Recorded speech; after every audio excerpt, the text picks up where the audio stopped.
What do you do if you get ghosted by a prospective client as a bookkeeping business owner? Let me just be clear, I am not going to edit this video, so if I make a mistake or if I have a long, awkward pause, I apologize. My name is Zach Pasquarello. I have been running my own bookkeeping business for the past 4 years, and I make these videos teaching you how to start and grow your own bookkeeping business pretty much only because I genuinely love talking about my bookkeeping business.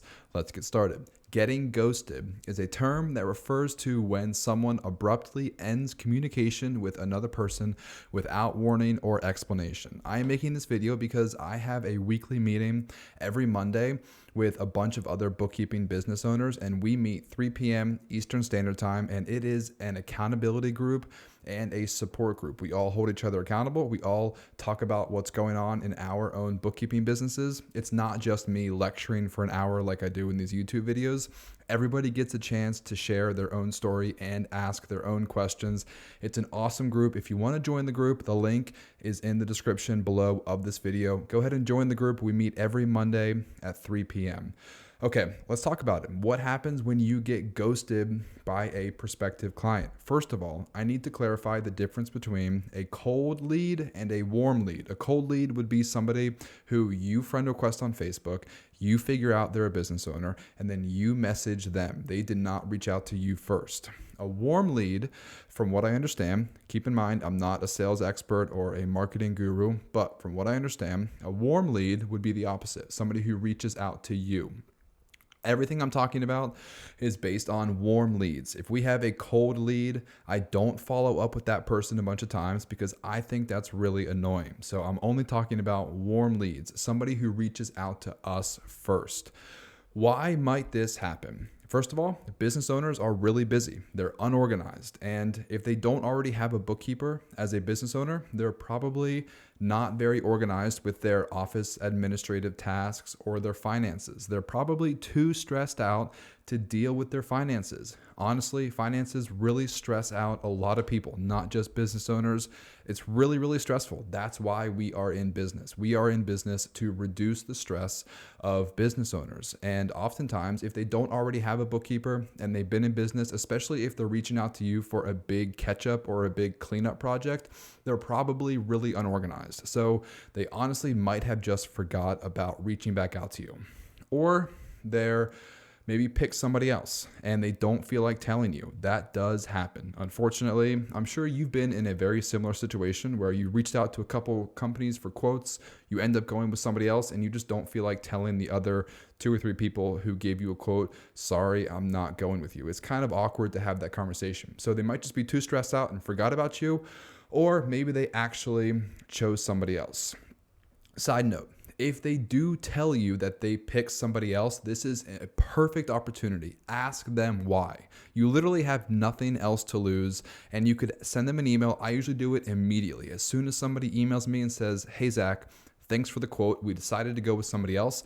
I say, hey, no problem. Thanks for letting me know. If you don't mind me asking, could you tell me why did you choose to go with somebody else? I would love some brutally honest feedback so that I can make improvements to my own processes. I really appreciate your honesty. You literally have nothing to lose. Worst case scenario, they don't respond. Best case scenario, they respond and they give you some really valuable feedback how you could improve your marketing process, your sales process, your quoting, onboarding processes. Such a valuable opportunity. You literally have nothing to lose. Ask everybody who tells you no or everybody who leaves you. Just ask them like, hey, be brutally honest. Could you give me some feedback? I would really appreciate it. Okay, so that's why it might happen, why somebody might ghost you. Now, what do you do about it? There's 2 different scenarios.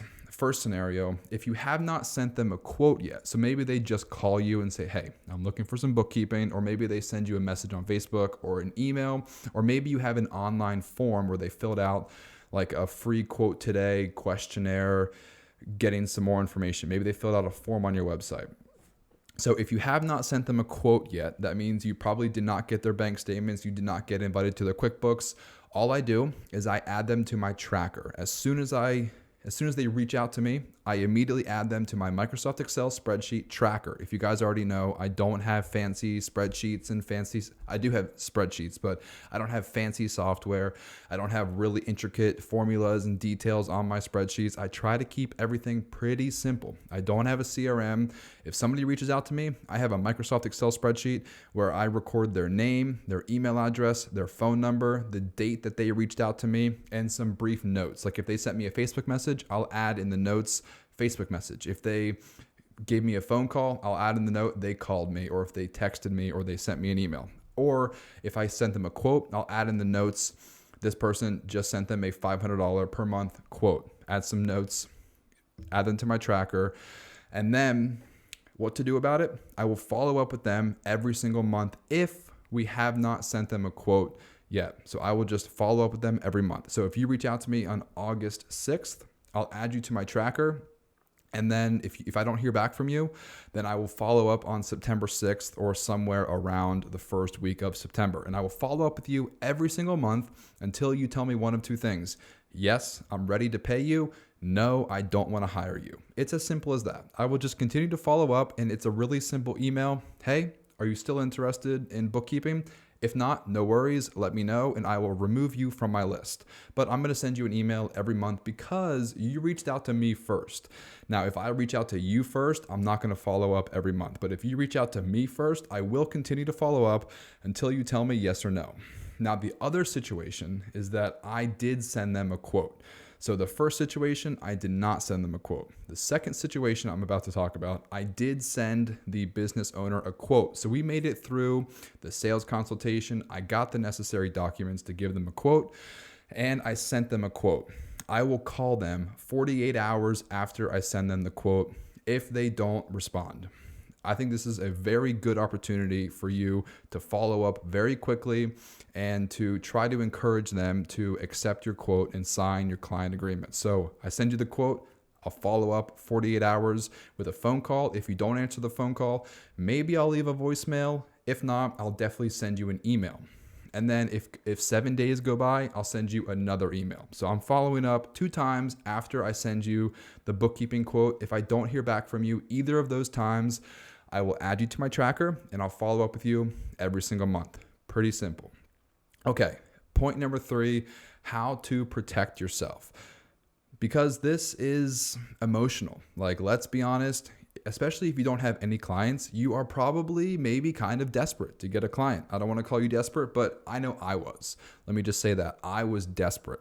4 years ago, when I got started, I had maybe 1 client, maybe no clients. And as soon as I got that first person interested, we had my sales call, I was so excited. And then I sent you the quote and then I didn't hear back from you. It literally broke my heart because I was desperate.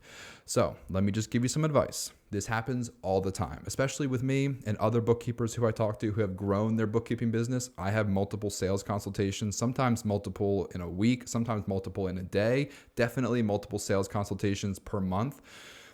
Don't get emotionally involved with prospects. It's only going to hurt you. I promise you, it does you no good to stress out or to worry about or to think about them or to obsess over them. It's only going to take away from you being productive today. So don't get emotionally involved, even if it's like a $2,000 client or like a $10,000 cleanup. I understand. I've been there. I am there right now. Like, I have some prospects who I sent quotes to and they never followed up with me. The only thing you can do, like, you can't force someone to respond to you. The only thing you can do is you can be consistent and you can be organized and you can follow up with them in a professional, not annoying way. So follow up with them every month until they respond to you. If it's a warm lead, but don't get emotionally involved with prospects. Even if you sent them a quote, even if it's a $10,000 quote, I understand. The other way you can protect yourself, keep your quoting process short. I've seen some people spend hours and hours and hours onboarding a client or quoting a client or doing the sales consultation and meeting in person and doing this and that. Keep your quote process short. All I do, if somebody reaches out to me, I say, hey, you can call me anytime. Here's my phone number between 9 a.m. and 5 p.m. Or you can use this link, schedule a free 10-minute consultation. I will talk to you on the phone for 10 minutes, ask you all the questions. Side note, if you don't know what to ask your prospective clients on the phone, check out the link in the description of this video. Go to my website, harrisburgbookkeeping.com/store. I have a how to write a sales script. Like, I tell you exactly what to say during your sales call. It's on my store. Check it out. Highly recommend it. It's exactly what I say during my sales calls. Keep your quote process short. So the 10-minute sales consultation, I get the bank statements or the QuickBooks invitation, and I do my math. I add up the 3 most recent months of transactions, divide it by 3, multiply it by $2 or $3, and then I send them the quote. That's it. 10-minute sales consultation, 10 minutes reviewing documents, reviewing QuickBooks, coming up with the quote. I send you the quote, and then that's it. So I protect myself during the quoting process. I don't want to give you 2 or 3 hours of my time before you even pay me. And then, side note, even if you do accept my quote, I'm still not going to do anything for you until the client pays me, because I have had people accept my quote and then ghost me. That's like the worst thing ever. So they accepted my quote, and I literally never heard back from them. So I know me. 4 years ago, if I sent somebody a quote, I would have been, and they said yes, I would have been so excited. I would have been ready to get to work, and I would have started working for hours and hours and hours, like getting a head start. Like, I'm going to deliver high quality customer service to this person. And then what if they ghost you? Like, that would just break my heart. That would make me very upset. So you got to protect yourself.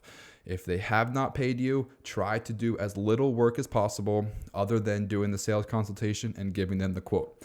Okay, last point. Move on to the next 100 prospects, because there are literally thousands of business owners right now in your hometown who will hire you. This kind of plays into the don't get emotionally involved with your prospects. You got to move on. Send the quote and then move on. The best way to not get emotionally involved with a prospect who hasn't responded is to land another client.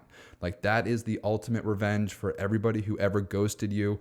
Reach out to 100 new business owners. Have 5 more sales consultations. Send out 3 more quotes. Sales is just a numbers game. If you don't have enough clients right now, it's because you're not doing enough sales and marketing. So stop obsessing over the people who you've already contacted and just reach out to more people. Create more content on Facebook. Send more DMs on Facebook. Send more emails. Make more cold calls. Send more friend requests. Maybe write your blog. Organize your website SEO. There's 1,000 different ways that you can market your business. You got to move on to the next prospect. You can't obsess over the people who might have ghosted you.